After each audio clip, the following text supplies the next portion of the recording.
Hello, everybody. Scott Golden here with the NXT review for the 28th of March 2012.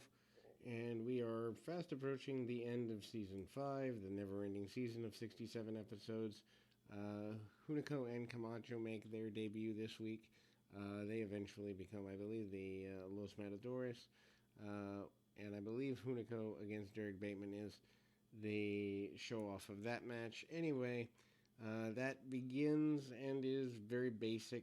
Hunico gets the go behind, among other things there, and some brawling.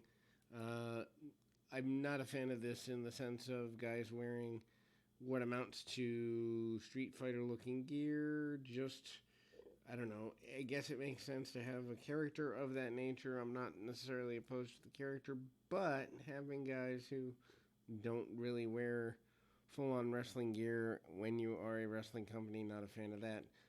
Bateman comes up with a dropkick right into the midsection. Caitlin on the outside, supporting Derek Bateman. Obviously, they are still involved in a on-again, off-again relationship situation, and we see the back suplex by Hunico on Bateman. Bateman coming up, and ultimately there is a bit of a bum rushing there after the match, and the win for Bateman leads to a loss indirectly, and in the 2-on-1 attack, we move towards highlights, hyping WrestleMania, because Mania is literally 1 to 2 weeks away, and people are certainly more into Mania than they are this NXT show at this point.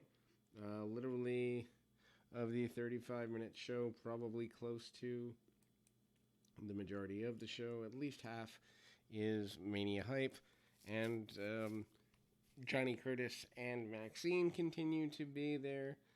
Percy Watson and Alex Riley are confronting Maxine and Johnny Curtis about their issues related to the, I guess you'd say, the kidnapping of Stryker and their involvement.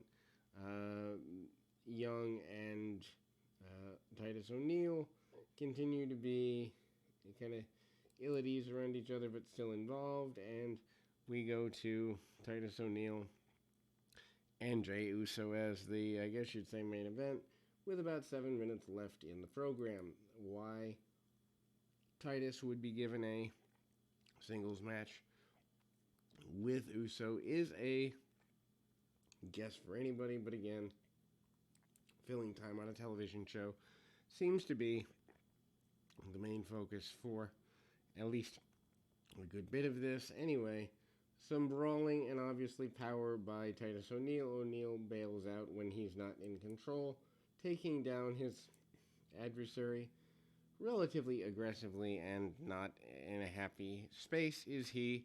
And ultimately that leads to more calling from ringside from the other Uso, and kind of a bit more brawling around and basic stuff here.